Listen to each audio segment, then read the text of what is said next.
2009 marks the 25th birthday of the Sony Ericsson Open in Miami, and all of the top 10 players were invited to the party. The tropical island paradise of Key Biscayne hosted a 128-strong draw featuring the world's very best, competing for one of the most prestigious titles on the Sony Ericsson WTA Tour. I love that it's such an international community here in Miami, and that means players from all over the world have pockets of fans from wherever they're from, so it really makes it that much more special for the players.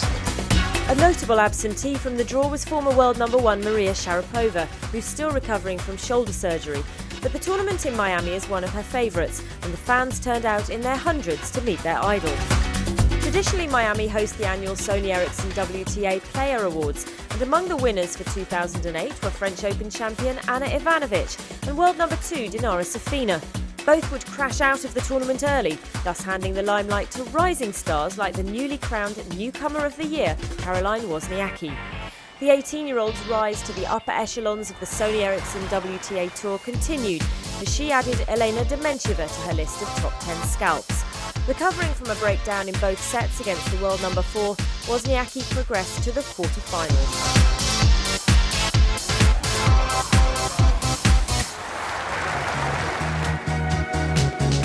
Meanwhile, 19-year-old Victoria Azarenka, who already has 2 tour titles under her belt this season, was making steady progress through the draw, dispatching former Russian top tenor Anna Chakvetadze and not dropping a set en route to the semi-final.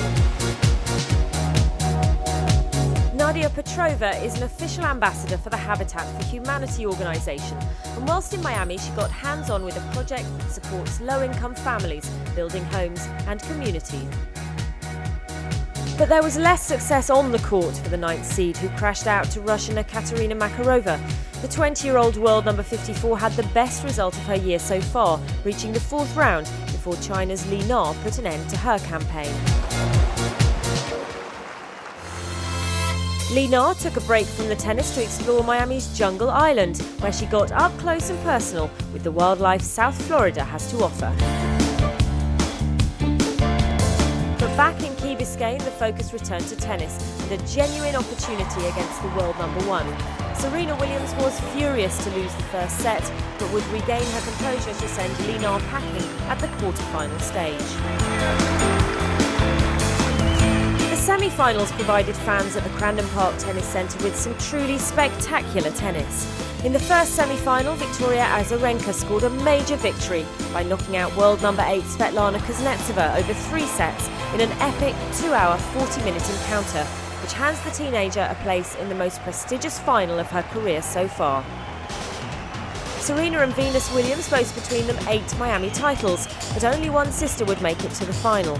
5-time champion Serena hadn't produced her best tennis prior to her semi-final against Venus, but she endured another physical 3-setter, her 3rd of the week, levelling the head-to-head with her sister at 10-all to secure a place in the final, 6-4, 3-6, 6-3.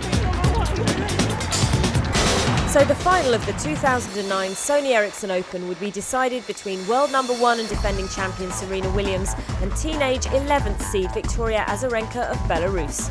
Last time they met, Azarenka had to retire when a set up, so she went into the biggest match of her life with huge confidence, and it showed. With her thigh heavily strapped, Serena simply couldn't match the power or accuracy of her opponent, who showed absolutely no sign of nerves until the final moments, when she needed 3 attempts to serve out for the match. But at the moment of triumph, there was no stopping her emotions. Final score 6-3, 6-1, and Victoria Azarenka becomes the Sony Ericsson Open champion of 2009.